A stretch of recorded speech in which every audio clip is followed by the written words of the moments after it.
आज की क्लास में बात करेंगे उत्तर प्रदेश में जीआईसी और एलटी ग्रेड के जिन 9043 पदों पर अधियाचन अभी बीते कुछ समय पर भेजा गया था और उसको लेके कहा गया था कि भैया अगले महीने में यानी मई और जून में इसका नोटिफिकेशन आ सकता है।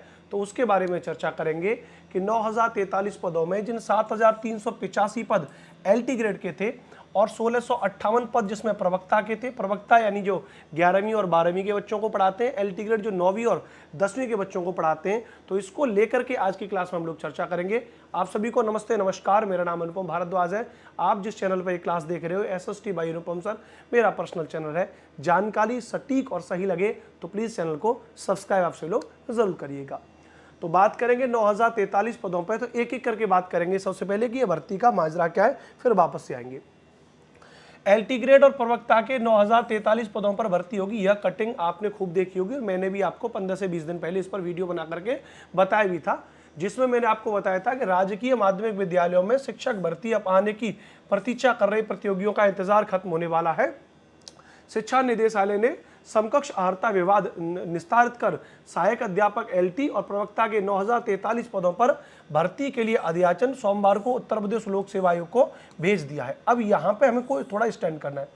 जब अधियाचन यूपीपीएससी को उत्तर प्रदेश लोक सेवा आयोग को जब भेज दिया है, किसने अधियाचन भेज दिया है भैया, तो यहाँ पर इसके लिए लोक सेवा आयोग को अधियाचन स्वीकृत भी हो गया है और अधियाचन प्राप्त भी हो गया है। अब यहाँ पे कहा गया है तो फिर अभी तक ये भर्ती आई क्यों नहीं, क्योंकि शिक्षा निदेशालय ने जो विवाद था जिसके कारण अब तक आ गया था कि ये भर्ती नहीं आ रही है, वो विवाद था समकक्ष अर्हता वाला विवाद।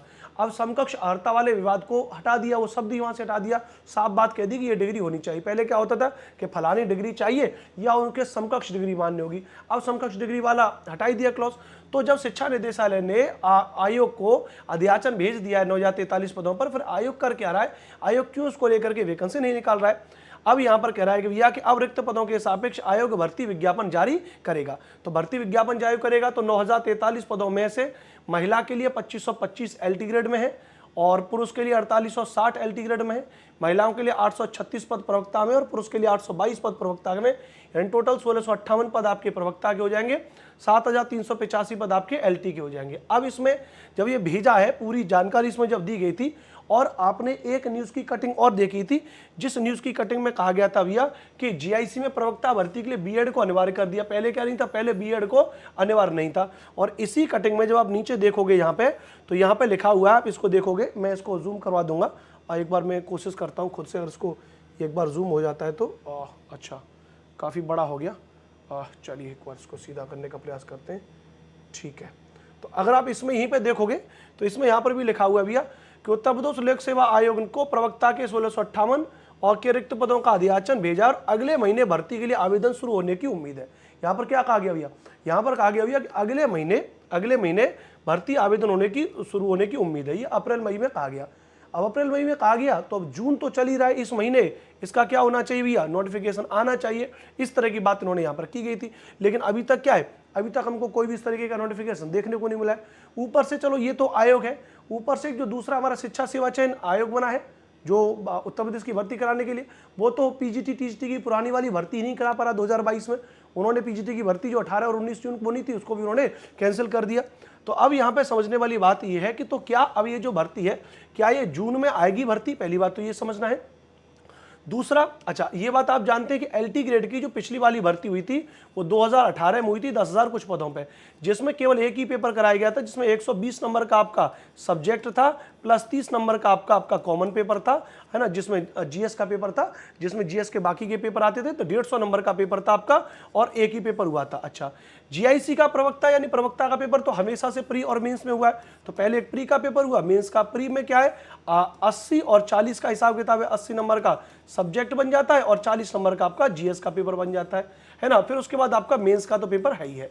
तो अभी एक चर्चा ये भी चली थी कि भैया अब जो एलटी ग्रेड का पेपर जो होगा, जो पहले पेपर 1 हुआ था वो अब प्री और मेंस, और उसमें भी प्री और मेंस एग्जाम अब करवाएंगे। तो हालांकि इसको लेकर के कोई ऑफिशियल अपडेट अभी तक नहीं आई है, तो आप अपने मन में ये ना माने कि भैया इसका प्री और मेंस में होगा, और अगर प्री और मेंस में होगा तो उसका भी इसी तरीके से होगा कि सब्जेक्ट यानी जो प्री का पेपर होगा वो आपका एमसीक्यू बेस्ड होगा, मेंस का जो पेपर होगा वो आपका लिखित में पेपर होगा। हालांकि इसको लेकर के मुझे संभावनाएं कम लग रही है, क्योंकि फिर एलटी और फिर जीआईसी में अंतर ही क्या हो जाएगा। जीआईसी का पेपर भी लिखित में हो रहा है और एलटी का ही पेपर अगर लिखित में हो रहा है तो चरणबद्ध है ना। एलटी का भाई 9th 10th में टीचर बनेगा, जीआईसी का 11th 12th में बनेगा, वो लेक्चरर कहला रहा है, प्रवक्ता कहला रहा है, तो शायद ऐसा नहीं होगा। लेकिन अगर होता है तो आप लोगों को उसके लिए भी तैयार रहना चाहिए। अब देखो, अब टेट की इसमें कभी किसी लेवल पर जरूरत होती नहीं, ध्यान रखना, केवल आपकी क्या होना चाहिए, बीएड। मैंने ऐसा क्यों लिखा केवल बीएड, क्योंकि अब जीआईसी में भी क्या कर दिया भैया, जीआईसी में भी बीएड को मान्य कर दिया कि भैया बीएड आपके पास होनी चाहिए। अच्छा, अब देखिए उत्तर प्रदेश में भर्ती का हालचाल तो आपको पता गया, भर्ती की कोई था है ही नहीं कि भर्ती कब हो सकती है। अभी कुछ समय पहले आपने कटिंग देखी होगी भैया कि 2 लाख पदों पे शिक्षकों की भर्ती होने वाली थी, और कुछ देर बाद ही न्यूज़ पता चली 1-2 घंटे के बाद ही कि भैया उसमें जो यूपी गवर्नमेंट ने वो ट्वीट बाई मिस्टेक कर दिया। माने सरकार इतनी लापरवाह है कि भैया उसने ट्वीट भी उससे गलती से हो गया तो उन्होंने उसको भी भैया हटा दिया वहां से कुल मिलाकर के। तो ये सारी चीजें आपको समझनी चाहिए। तो कुल मिलाकर के जो 9043 पदों पर अब आप कहोगे कि अनुपम सर अब आप ये बताओ साफ साफ भर्ती कब आने वाली। देखिए, अगर इसके हिसाब से अगर आप चीजों को समझो, मैं बहुत क्रिस्टल क्लियर बात कर रहा हूं, इसके हिसाब से क्या कह रहा है भैया कि शिक्षा निदेशालय ने समकक्ष अर्हता विवाद को हटा करके इसके भर्ती के लिए अध्याचन लोक सेवा आयोग को भेज दिया है। यानी क्या हो गया भैया, अगर इसके बारे में अगर हम बात करेंगे यहाँ पे भैया, इसके बारे में अगर हम यहाँ पे बात करेंगे, थोड़ा ध्यान से समझते हैं, इसको थोड़ा सा हटा देते हैं। अरे घूम जा सिम भाई, ठीक है चलो इसको यहीं रख लेते हैं, है ना। हाँ तुम यहीं खड़े हो जाओ भाई, तुम्हारा हाल ऐसी लग रहा है, ठीक है। अच्छा, अब जैसे अब मैं कहानी बताऊं कि अब कहानी क्या है। देखो, तो अब भाई सबसे पहली बात क्या है, ध्यान रखना। अब यहाँ पे थोड़ा कहानी को समझ लेते हैं। कहानी को क्या समझ लेते हैं, 9043 पदों पे भर्तियां हैं, 9043 पदों पे। अब पदों पर भर्ती आएगी तो भर्ती के लिए क्या आएगा, पहले अध्याचन भेजा गया, अध्याचन भेजा जाएगा, तो अध्याचन भेजा जाएगा, तो अध्याचन भेजा जाएगा, तो क्या अध्याचन भेज दिया, तो अध्याचन क्या कर दिया भैया, भेज दिया गया। किसने भेज दिया अध्याचन, तो अध्याचन जो भेज दिया, ध्यान रखना, जो हमारा शिक्षा निदेशालय है, जो शिक्षा निदेशालय तो शिक्षा निदेशालय ने क्या कर दिया भैया, अध्याचन भेज दिया। किसको अध्याचन भेज दिया इसने, तो ये इसने भेज दिया UPPSC, Uttar Pradesh public service commission, जो है जो उत्तर प्रदेश लोक सेवा आयोग है, उत्तर प्रदेश लोक सेवा आयोग। तो उत्तर प्रदेश लोक सेवा आयोग को इसको क्या भेज दिया भैया, इसका अध्याचन भेज दिया। अब अध्याचन इनके पास चला गया, भर्ती कौन निकालेगा। अब ये काम किसका है, अब इस आयोग का काम है भैया भर्ती निकालना।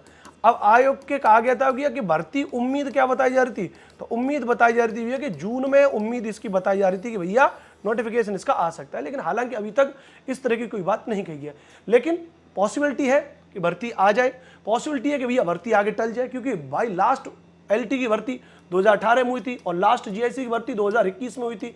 तो एलटी की भर्ती को तो देखोगे तो 7वीं साल चल रही है, और जीआई 21 वाली भर्ती को देखोगे तो इसको 4 साल हो गए। तो जीआईसी की भर्ती 4 साल से नहीं आई, एलटी की भर्ती 7 साल से नहीं आई, तो बिलीव कर नहीं सकते। लेकिन फिर भी अगर इस तरह की बातें हैं कि अध्याचन भेजा गया है, तो पॉसिबिलिटी है कि भैया जून में भर्ती इसका देखने को मिल सकती है। अच्छा, अब आप कहोगे कि देखो, मैं हमेशा एक टीचर होने के नाते, एक छात्र होने के नाते, मैं हमेशा एक बहुत क्रिस्टल क्लियर बात कहता हूँ कि आपको अपनी तैयारी के बारे में बात कर लेनी चाहिए। हमेशा तैयारी करते रहिए। आपको अगर ऐसा लग रहा है, मैं बहुत स्पष्ट बात करूँ, आपको ऐसा लग रहा है कि अनुपम अच्छा पढ़ाते हैं, अनुपम टीचर है, बढ़िया पढ़ा लेते हैं जीएस, तो आप मुझसे पढ़िए। आपको लग रहा है कोई और टीचर अच्छा पढ़ा रहा है, आप उससे पढ़िए। आपको लग रहा है सारे टीचर बेकार पढ़ा रहे हैं, सारे किसी से मत पढ़िए, खुद से सेल्फ स्टडी करिए। एटलीस्ट ये देखो, आप इसको इसमें मना लें कि आपने तो ये वीडियो बना दी अनुपम सर और आप तो अपने उस चीज़ के बारे में बात कर रहे हो, अपने पेड कोर्स के बारे में बात कर रहे हो। नहीं, मैं आपसे ये बात कह रहा हूँ भैया कि आप इस चीज़ को एक मोटिवेशन के तौर पर भी ले सकते हैं, क्योंकि आप तो बैठे हैं ना, आप तो इस एग्जाम की क्या कर रहे हो, आप तो इस एग्जाम की तैयारी कर रहे हो ना, तो एग्जाम की तैयारी करते हो जो हम एग्जाम की तैयारी करा रहे हैं। तो और हम एग्जाम की तैयारी करा रहे हैं तो आपको पता है कि भाई मैंने तो एक कोर्स भी इसको ले लॉन्च किया था भाई, जब ये भर्तियां आने लगी तो मैंने कहा बच्चों को पढ़ाता हूँ ढंग से। तो जीआईसी एलटी ग्रेड के लिए सामान्य अध्ययन का मैंने बैच लॉन्च किया था, जीएस का। कौन से जीएस का, जो जीआईसी और एलटी में 70 मार्क्स का जो है भाई, जीआईसी में कितने नंबर का है, 40 नंबर का है जीएस, और एलटी में कितने का है, 30 नंबर का है। तो मैंने 70 नंबर के लिए एक बैच लॉन्च किया था, केवल 499 रुपये बैच लॉन्च किया था। बैच का भी नाम रखा गया था ब्रह्मास्त्र बैच। क्या क्या पढ़ा रहे, history, geography, polity, economy, current affairs, science, environment, agriculture और स्टैटिक जीके, प्लस इसमें जो बेसिक रीजनिंग वाले क्वेश्चन आते हैं, प्लस बेसिक जो मैथ्स वाले क्वेश्चन आएंगे, वो सब कुछ आपको इस बैच में पढ़ाया जा रहा है, मात्र 499 रुपये। अब आपको जीएस अच्छा लग रहा है तो भाई आप खुद से पढ़ लीजिए। भर्ती का इंतजार कर रहे हो तो इंतजार कर लीजिए। भर्ती को आपको लग रहा है कि भर्ती आ सकती है क्योंकि सिलेबस है इसका बड़ा। अगर आपको अच्छा लग रहा है कि आपके मन में मोटिवेशन आ रहा है कि यार हमें अपनी तैयारी को कर लेनी चाहिए, तो भैया तैयारी कर लो, 499 में बैच को ज्वाइन कर लो। प्ले स्टोर आप जानते हैं, प्ले स्टोर से क्लास जो प्रिपरेशन ऐप डाउनलोड कर लीजिए, वहाँ पर जाकर के ब्रह्मास्त्र बैच को ज्वाइन कर लीजिए, या फिर मुझे इस नंबर पर कॉल और व्हाट्सएप पर मैसेज कर लीजिए 92 35 56 64 11।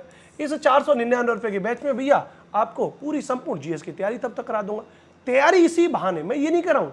आपको अगर ऐसा लग रहा है कि अनुपम सर आप अपने पेड कोर्स के बारे में बात कर रहे हो, मत लीजिए भैया, लेकिन ये वीडियो उन विद्यार्थियों के लिए जो वाकई में सीरियस से तैयारी करना चाह रहे हैं। तो आप अपने सेल्फ स्टडी करोगे, जिस चीज को 3-4 घंटे में पढ़ोगे सेल्फ स्टडी से, उस चीज को मैं आपको 45-50 मिनट में नोट्स बना करके आपको दे दूंगा, नोट्स बना करके आपको पढ़ा दूंगा। तो इस 499 के बैच में मैं बस आपको आपकी तैयारी कराता रहूंगा जब तक आपका नोटिफिकेशन नहीं आ रहा। नोटिफिकेशन जल्दी आ गया तो जल्दी कोर्स खत्म कर देंगे, नोटिफिकेशन देरी से आएगा तो धीरे धीरे एक एक घंटे आप इस कोर्स में मुझसे पढ़ते रहोगे। तो ये आपके लिए जरूरी है कि आप इस बैच को ज्वाइन कर लीजिए, राइट। तो बस इसको ज्वाइन कर लीजिए, इस नंबर पर कॉल व्हाट्सएप पे मैसेज करते रहिएगा, संपूर्ण जीएस आपको पढ़ा दूंगा। प्राइस इतना भी बहुत बड़ा नहीं रखा है जितना पैसा आपसे जाकर के बहुत बड़ा आपका नुकसान हो सकता है, बहुत बड़ा दिक्कत हो सकती है। केवल 499 क्यों? ताकि धीरे धीरे सब विद्यार्थी अपना आराम से पढ़ते रहे। जानकारी अच्छी लगी होगी भैया, चैनल को सब्सक्राइब कर लीजिएगा, और कोर्स लेना हो तो इस नंबर पे कॉल कर लीजिएगा, या फिर भैया क्लास जोन प्रिपरेशन ऐप हमारा डाउनलोड कर लीजिएगा। जानकारी अच्छी नहीं लगी हो तो थैंक यू लिख दीजिएगा, अच्छी लगी हो तो चैनल को सब्सक्राइब कर लीजिएगा। Take care, love you all.